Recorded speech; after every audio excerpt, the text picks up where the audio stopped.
Ê, Brasil, hein? Empatando na estreia da Copa do Mundo contra o Marrocos.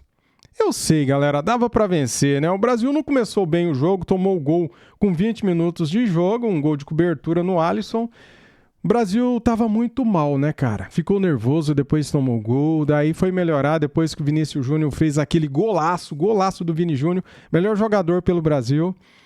E o Rafinha, hein? Cara, o Rafinha não consegue fazer nada no jogo, galera. Meu Deus do céu. E o tal do Igor Thiago, hein?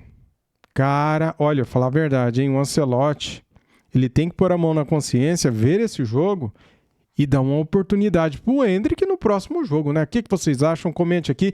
Desabafem! Ó, esculache, pode esculachar aqui nos comentários o que você achou da estreia da seleção brasileira na Copa do Mundo. Dava pra vencer, cara. Eu sei que o jogo foi bem equilibrado. Se você pegar os números totais do jogo, né? Foi bem equilibrado. Vou falar muito sobre isso. Temos aqui um resumo bem legal para falar. Só que depois, no final do vídeo, eu vou falar. Deixa o like, se inscreva no canal e ative o sininho. As imagens são do programa Linha de Passe, canal ESPN Brasil. Vamos lá. William, boa noite a você, a todo mundo. Cara, é isso. Eu acho que, obviamente, se esperava mais, ou talvez não se esperasse tão pouco na primeira meia hora. Eu acho que, para mim, essa é a questão. Se a gente pegar todo o resto do jogo, para mim está absolutamente dentro do que eu imaginava e do que eu esperava. A primeira meia hora foi muito decepcionante. Eu imaginava um jogo equilibrado, imaginava um jogo disputado, não acho que o empate seja um resultado terrível, até porque a gente está falando de uma Copa do Mundo cujo regulamento é aquilo, né? Quer dizer, te permite avançar, mesmo indo muito mal. O empate hoje classificou o Brasil. Empatar com o Marrocos não é ir muito mal. Agora, o Brasil foi muito mal na primeira meia hora. E eu fiquei surpreso porque eu acho que, sim, se você pega as convocações das duas seleções, jogam no mais alto nível do futebol mundial, né, em grandes clubes, em grandes campeonatos, acostumados a jogos grandes, enquanto no Marrocos a gente tem 3, 4, 5 jogadores nessa condição, mas de resto você vai ver caras em ligas menores ou em times menores. E a minha impressão, para o começo do jogo, mesmo se tratando de uma seleção brasileira que repete em boa parte o elenco da Copa passada, é que o Brasil tremeu. Estava tremendo um pouco ali. O nervosismo foi muito grande. Estava tenso. Então eu atribuo muito ao nervosismo do Brasil também no começo do jogo, né? Os mais de 30 passes errados na primeira etapa não são normais, muitos erros técnicos. Eu acho que a gente tem questões táticas para discutir também. Falamos tanto do terceiro homem no meio-campo.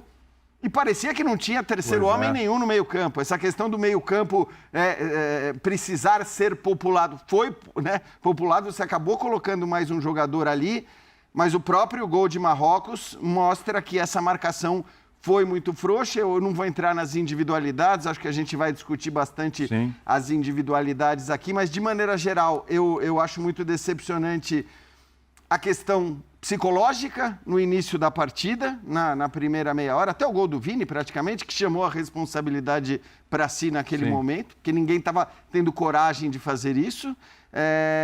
E essa questão tática de que, no fim das contas, a marcação que a gente achou que ia ser encorpada com a entrada de um meio-campista e a saída de um atacante, não foi o que se viu na primeira etapa, né? Eu acho que depois do gol do Vini, o jogo foi absolutamente equilibrado. Esperava até que o Brasil produzisse muito a partir do momento em que o Ancelotti faz as mudanças, que eu acho que deveriam ter sido feitas mesmo, no momento em que ele deixa o time mais ofensivo, vamos dizer assim, pelo menos na teoria. Tudo bem, você pode achar que podia entrar o Endrick, não o Matheus Cunha, é uma outra história. E pedidos por Endrick aqui no chat. Eu entendo os pedidos por Endrick por tudo que ele vem fazendo. Agora, eu sou um que penso assim, tá, galera? Eu acho que ele deveria ter colocado o Endrick. O Matheus Cunha, cara, na moral, não faz nada, né? Não faz acontecer, entendeu? O Endrick faz acontecer alguma coisa. Quando ele entra, cara, ele cria situações, né? E o Igor Thiago, hein? Perdeu um gol incrível ali, errou o tempo de bola, nossa. Endrick na próxima, hein? Queremos o Endrick. Do ponto de vista tático, me parece que as mudanças, elas foram boas. Ainda assim, não é que o Brasil tenha produzido um caminhão de oportunidades a partir do momento que essas mudanças aconteceram. Eu não acho, sinceramente, o resultado terrível e acho até um resultado normal se a gente lembrar que Marrocos foi semifinalista da última Copa do Mundo. Sim. Mas, Eugênio, como disse o Jean aqui, os primeiros 30 minutos, né? A gente estava até brincando na redação, né?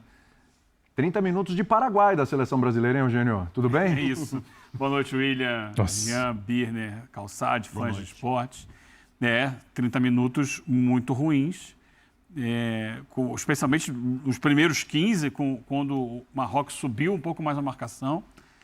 Eu, ao longo dessa semana, pontuei algumas vezes que o Brasil tinha muita dificuldade na construção a partir da linha básica de defesa, com o goleiro ali. O Brasil não conseguiu. No próprio jogo com o Egito, o Brasil recorreu muito à ligação direta do Alisson. Hoje ele começou a insistir um pouco nisso. Eu até imaginei de início que a escalação do Igor Thiago era justamente por isso, pelo fato de o Ancelotti saber que o Brasil tem muita dificuldade na construção. Ainda tem. Talvez evolua. Sim. Né? Na construção por baixo. Então você coloca lá um centroavante grandalhão para fazer a ligação direta, ele tentar ali ganhar no alto, pelo menos conquistar uma segunda bola para a seleção brasileira. Mas não foi isso que aconteceu. O time começou muito mal. A expectativa é a mãe da frustração. Eu, da minha parte, não tinha expectativa boa com relação à atuação do Brasil. Pontuei isso essa semana várias vezes e algumas vezes fui criticado de estar torcendo contra. E não. É o fato de que é óbvio que o Brasil está no início do trabalho.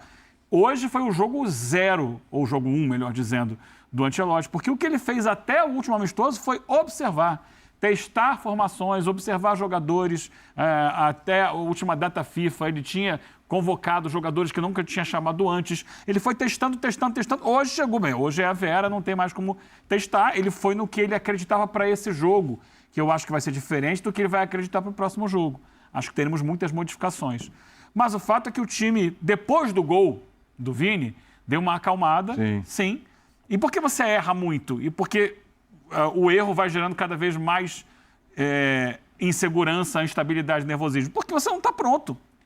O Brasil, obviamente, vou falar de novo o que eu falei a semana inteira, não é um time pronto para a Copa. Eu espero que ele vá evoluindo e, quem sabe, chegando à fase final, à grande decisão, ele possa melhorar e alcançar um desempenho melhor. Mas hoje o Brasil era, obviamente, um time coletivamente muito frágil. E o gol, que contou muito com a capacidade individual do Vini, deu uma acalmada, acho que deu uma assustada também em Marrocos, e o time se acerta na virada do primeiro para o segundo tempo. Termina o primeiro tempo bem até. É verdade, cara. Concordo, assino embaixo com tudo que eles falaram, né? O melhor jogador em campo pelo Brasil foi o Vinícius Júnior, que fez uma bela jogada individual e fez um golaço, né? E no finalzinho do primeiro tempo, o Lucas Paquetá quase faz o gol de voleio, né? Que seria o gol da virada. Seria espetacular, grande defesa do goleiro do Marrocos, que foi peça fundamental para o Marrocos no jogo, né? O goleiro salvou em algumas ocasiões, né? Aí a gente estava junto na Calçade, depois ele vai entrar também nessas questões. O Ancelotti consegue, do primeiro para o segundo tempo, dar uma organizada no time. Isso aí. Agora, acho que o Paquetá jogou mal. Jogou. Bem mal. Mas tem duas coisas a serem observadas. Não só o Paquetá, né? Gabriel Magalhães fez uma péssima partida, né? Não jogou tão bem. O Paquetá errou alguns passes, só que assim, a seleção do Brasil errou passes. Não só o Paquetá. O Paquetá até tentou criar algumas ocasiões, né, cara? Como eu falei agora há pouco, quase marcou um gol, né? No finalzinho do primeiro tempo, né? Se for falar mal, vamos falar aí de todo mundo, menos do Vini Júnior, né? Você esperava que, de repente, o Brasil produzisse mais a partir do momento que colocou mais um atacante. Porque ele saiu do esquema com 3 meio-campistas e passou ao 4-2-4. A partir dali, o Brasil, até então, 61 minutos, tinha 57% da posse de bola. Nesse período, após a saída do Paquetá, que não é exatamente o Paquetá, ao perder um jogador de meio de campo, o Brasil teve 41% e passou a maior parte da posse de bola para o time de Marrocos, que foi o que a gente viu na reta final do jogo. Não que o Brasil tenha deixado de eventualmente chegar, mas chegava mais vezes em jogadas de transição do que exatamente por ter a bola. A boa notícia é que, nesse momento, o Brasil conseguiu bloquear bem a sua defesa e, quando o Marrocos teve mais posse de bola, ele teve dificuldade para criar. Teve um chute no finalzinho do jogo que o Alisson defendeu e mais nada nem disso. Então, assim, começou mal, foi evoluindo, o segundo tempo foi melhor e eu espero que no próximo jogo vá um pouquinho melhor no outro que vai um pouquinho melhor. No jogo é contra o Haiti. Contra o Haiti. Tem que ir bem melhor. Sim, porque também tivemos nível contra hoje o adversário mais difícil da fase de grupos. O sorteio não beneficiou. Então, meus queridos, não falem mal só do Paquetá. Falem mal de todo mundo, cara. Do Casimiro. Falem mal do Bruno Guimarães, do Gabriel Magalhães, né? Guimarães, né? Falem mal do Alisson. Falem mal do meio-campo completo, né? Não só de um. Essa, né, Eugênio? Era hoje o melhor teste olhando para os mata-matas. Porque o Haiti, obviamente, não é o melhor teste para você olhar para os mata-matas. Ainda que eu concorde com o Eugênio, não sei nem se por isso, pela diferença do time, né, que o Brasil vai enfrentar, a gente vai ter mudança, assim, no próximo jogo. Vitor Birner tem um olhar um pouco, não sei se um pouco ou diferente, um pouquinho diferente em relação aos companheiros com relação à atuação da seleção brasileira. Tudo bem, Birner? Bem, William. Boa noite a você, Jean, Eugênio, Calçado, aos fãs do esporte. Ontem, quando você perguntou o que esperar, eu falei é o jogo mais imprevisível de todos. Sim. E o começo do jogo, ele foi muito parecido com os defeitos que o Brasil apresentou contra o Egito. Contra uma seleção mais forte que a seleção egípcia, com meio campo, com os volantes totalmente desentrosados, no meio campo dando muito espaço, né? E eu vou entrar depois nos detalhes individuais, como disse o Jean. Eu não vou culpar os jogadores, mas aí depois eu explico o porquê. Nem os zagueiros, nem o Alisson no lance do gol, tá? É fácil entender por que aquilo aconteceu. Só que a reação brasileira coletiva depois do gol do Vini, ela para mim foi muito positiva. O Brasil pegou uma seleção competitiva, uma seleção forte, a atual campeã, devia ser vice, mas é a atual campeã africana. Sub-júdice. Seleções. Oi? Sub-júdice. Atualmente é campeã, né? Talvez haja honestidade e justiça e retire o título, e o título ao Senegal ganhou de verdade dentro do campo. Mas, de qualquer maneira, é uma seleção forte, competitiva, que não perde há muito tempo. 30 jogos hoje, né? Chegou a 30 jogos. E o Marrocos ficou do 31º minuto, o gol do Vini foi no 32º, até os 99, sem chutar no gol do Brasil. Porque o Brasil começou a ganhar o meio de campo, porque o Brasil acuou o Marrocos, porque aí entrou o tamanho de alguns jogadores. Por exemplo, o Rafinha jogou mal? Sim. Concordo. Jogou muito abaixo do que o Rafinha tem que jogar a Copa do Mundo. Mas ele bota medo nos marroquinos. Ele é respeitado pelos marroquinos pela sua carreira no clube.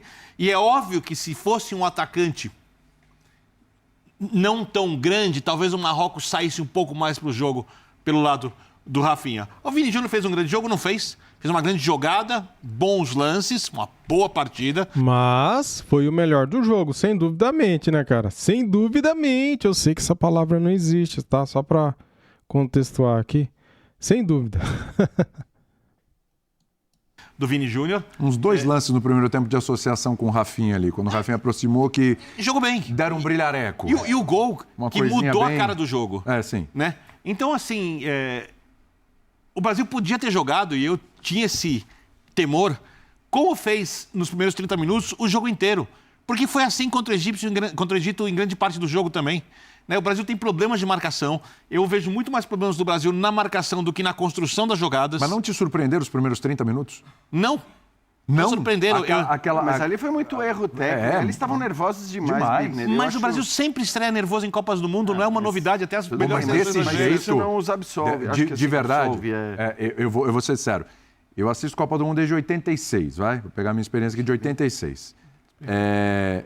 Vi todas ali. Eu nunca vi uma estreia com esses 30 minutos. Eu vi o Brasil oscilar, não jogar muito bem, ter dificuldades. As estreias são sempre difíceis, mas esses... E a impressão que dava nesses 30 primeiros minutos é que o Brasil perderia o jogo, né, cara? Só que daí o Vini faz o gol e muda o clima, né? Muda a postura dos jogadores, né? O Brasil cresceu muito depois. Acabou igual, os números de finalizações, posse de bola bem parecidos. 30 minutos, pelo menos eles o que foram eu muito acompanhei ruins. de 86 Mas pra o bom cá, é que passou, né? Eu não vi. O bom é que Passou. E se você me perguntar no final do jogo, foi bom? Não, bom não foi. Eu tenho mais notícias boas para dar, sendo racional.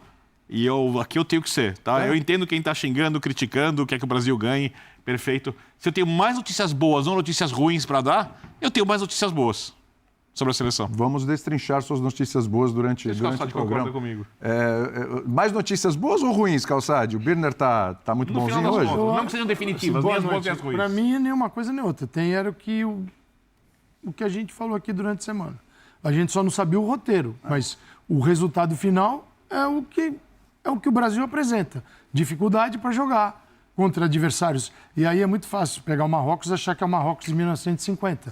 É um Marrocos finalista da Copa Africana de Nações, né? Um Marrocos que foi longe na Copa do Mundo de 22 e que, tudo bem, o Ancelotti tem um ciclo muito curto, tem 1 ano. E o Marrocos, a comissão técnica, teve uma data FIFA só. Exato, 3 meses. Só que eles aproveitaram uma estrutura e eles foram para o jogo muito bem escalados. Pelo seguinte, só jogador em meio de campo, associação.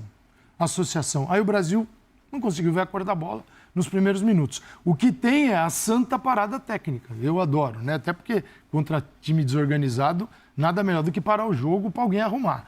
E o Brasil toma o gol antes da parada e faz o gol depois da parada. Porque o Ancelotti dá uma organizada. Porque o Brasil foi, sim, para campo, primeiro, hiper nervoso. Muito nervoso, a ponto do Paquetá pegar a bola e passar para o adversário. Então, várias vezes. Muito erro de passe. Casimiro, eu não posso falar de falta de experiência. Se tem alguém experiência nessa seleção, Casimiro. Casimiro foi muito mal no jogo. O Ibanez, eu acho que ele pode melhorar como lateral. Eu vejo o Ibanez também um pouco do resultado de um time desorganizado. Outro que foi bem desorganizado, sim. O time que o Ancelotti conseguiu construir ao longo das eliminatórias e data FIFA, no pouco tempo que ele teve, chegou na Copa do Mundo, parece que ele assumiu ontem. Culpa dele, ele perdeu o Militão, que seria titular. Ele perdeu o Rodrigo, que poderia jogar muito, certamente jogaria demais, e perdeu o Estevão.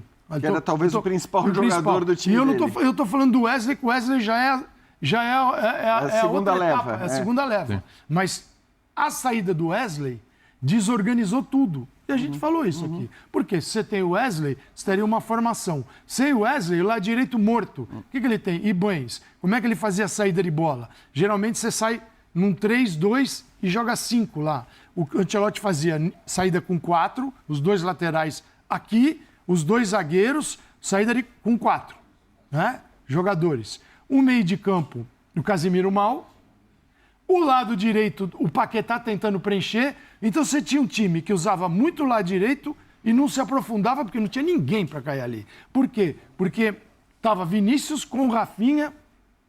Não, o Rafinha não estava aqui do lado direito. Estava Paquetá, Rafinha, Vinícius e Igor Guimarães. Depois ele muda na parada técnica. Na parada técnica ele conserta. Paquetá, vem jogar aqui por dentro, vem Rafinha, Vinícius, Igor. O Brasil conseguiu melhorar e se estabilizar. Muito.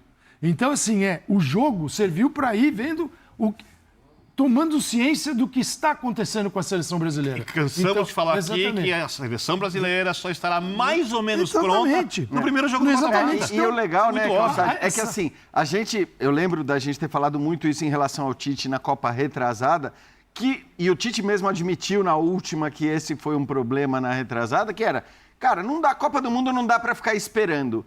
E eu acho que, nesse sentido, o Ancelotti foi muito bem. Porque ele faz as mudanças, acho que na hora que tinha que fazer, a gente pode até dizer, as mudanças do intervalo são por causa do cartão amarelo? Convenientemente com o amarelo. Pode ser por causa do amarelo, mas os dois mereciam sair, porque senão eu acho estavam que era uma jogando. O camuflagem Ibanez não do estava cartão jogando amarelo. bem, o Casemiro não estava O jogando Danilo, bem. você E a Pra você ver, né, cara, o Danilo tão criticado, né, porque antes do jogo a gente pensava que o Danilo seria titular. E muita gente batendo. Porque o Danilo não é lateral pro Brasil. O que o Ibanez fez? Nada. O Danilo entrou bem, eu acho, hein? mudanças tinham que acontecer. O Danilo traz uma experiência e uma liderança. É o seguinte, se ele não vai ganhar na corrida de um jogador veloz, mas ele tem a liderança. Tanto que tem alguns momentos que está o Danilo aqui de zagueiro, Marquinhos do lado, ele pode voltar. Tal. Então, assim, é um cara que passou a administrar essa última linha. E importante. No meio de campo, o Fabinho, para mim, foi melhor. Embora uma substituição ousada seria colocar o Danilo como primeiro volante. Jogou no Palmeiras. É que aí é um treinador italiano, né? Você não... Contra o Haiti dá para fazer. Porque assim, o Danilo seria um cara que conduz a bola como primeiro volante, é um jogador que poderia se aprofundar, subir desmarcado, e o Bruno Guimarães segura um pouquinho. Sabe o que vai acontecer? Ele. Segura um pouquinho para ele. Ele vai mexer porque o Haiti é o que é. Provavelmente para o jogo contra o Haiti. O Brasil provavelmente vai conseguir um resultado melhor. O torcedor provavelmente vai ficar empolgado. E ele provavelmente vai mexer no time para o terceiro jogo e vai ser criticado se o Brasil não fizer um grande jogo. E um detalhe, a gente vai mostrar daqui a pouco um recorte bem interessante do que foi o primeiro tempo. Peraí, vou mostrar já? Eu acho que eu tô com a tela em mãos aqui. Deixa eu primeiro dar um número geral, a gente vai que eu tô com a tela Números gerais. Brasil finalizou 13 vezes, 5 no gol. Marrocos, 14, 3 no gol. Isso é geral. Vamos lá. Que era o Brasil ter perdido o jogo. Equilíbrio completo, portanto, primeiro nesse tempo. caso. O Brasil finalizou 6, acertou 2. O Marrocos já finalizou 12. Então o Marrocos foi um bombardeio. No começo, sim. Porque o Marrocos era um time de associação. E o Brasil desorganizado. O Brasil não é um time de associação. A menos que o Ancelotti invente um novo Brasil. Mas o Brasil não é de associação, de ficar, Doc, é de transição, de profundidade. Basta ver o gol do Vinícius. Segundo tempo, o Marrocos finalizou 2 vezes. Então o time que finalizou 12, no segundo tempo finalizou 2. Aí você mostra o seguinte, toda aquela bagunça, desorganização, time tremendo, assim, nervosíssimo. Nervoso. Ele conseguiu, a partir da parada técnica do primeiro tempo e no segundo, com as trocas, falar assim, calma, vamos começar a jogar a Copa do Mundo agora. E a gente vai ver o recorte, que o recorte é histórico. Isso, dos 15 minutos. Vamos colocar a tela? Já a gente aciona o André Kfouri, que já está prontinho para falar com a gente também. Olho nessa tela aí, ó. Mais finalizações sofridas pela seleção nos primeiros 15 minutos de um jogo de Copa, desde 66, quando nós temos os dados. Perfeito. Se não me falha aí, são 60 anos, né? É isso aí. Bem, Calçade, parabéns. Até porque é um pouco menos que minha idade. Portugal, em 15 minutos, chutou 7 vezes. E o Brasil saiu derrotado, tomou um 3-1. O vareio lá de Portugal. Hoje, Marrocos, Porradaria. 60 anos depois, o Brasil tomou 6 finalizações em 15 minutos e empatou o jogo. Aí vem 70 com a Tchecoslováquia, na época, né? 5, e o Brasil ganhou, 4-1. E a Hungria em 66 ainda. Novo 66. Isso mostra como estava 66. Nossa. Foi uma bagunça, né, terrível. E também o Brasil é derrotado. Então, assim, isso foi histórico, gente, porque foi um negócio absurdo. E outra coisa, né, Calçade? Em 15 minutos, tá? Se você considerar o que era o futebol nessa época, de 66 a 70, e o que é o futebol Exatamente. hoje, você tomar tanta finalização no gol em 2026... acaba sendo muito significativo, porque hoje, obviamente... Detalhe, viu, galera? Essas finalizações foram nos primeiros 15 minutos, cara. A seleção brasileira não viu a cor da bola. Começou muito mal.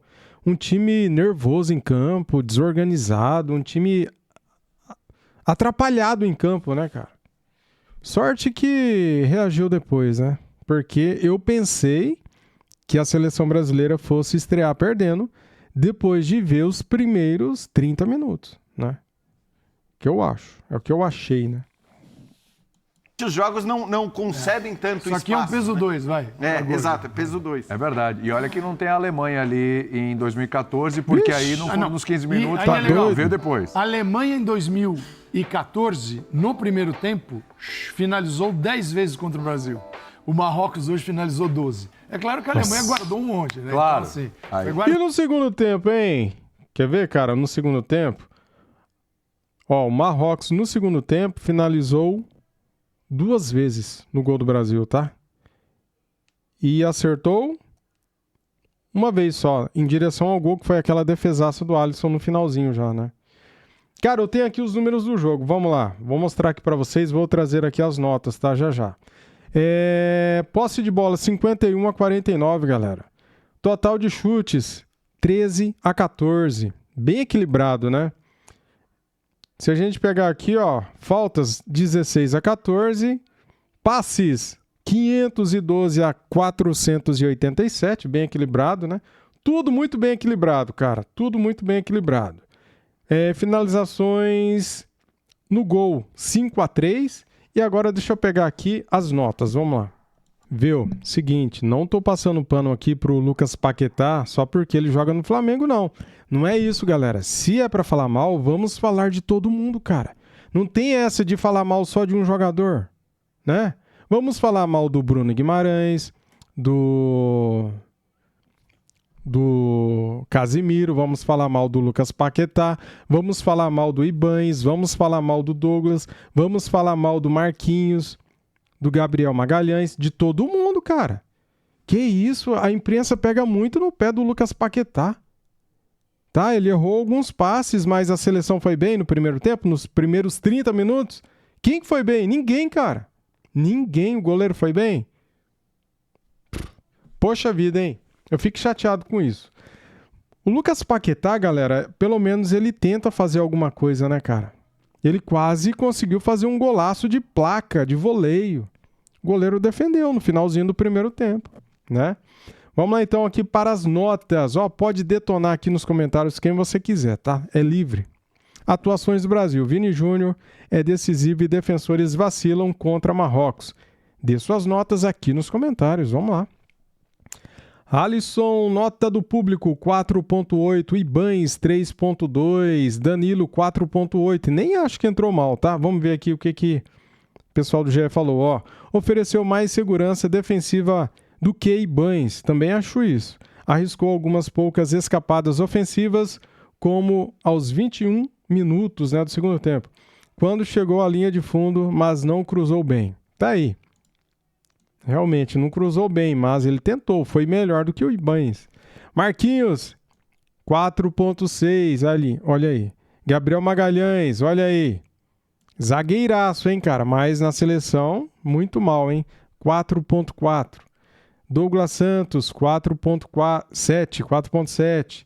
Casimiro, olha aí o poderoso Casimiro, 3.0, né? Fabinho, 5.7. Bruno Guimarães, 5.1. Danilo Santos, 5.2. Paquetá, 4. Matheus Cunha, 5. Rafinha, 3.3. Cara, o Ancelotti precisa dar uma chance a mais aí pro Ryan, pro Endrick.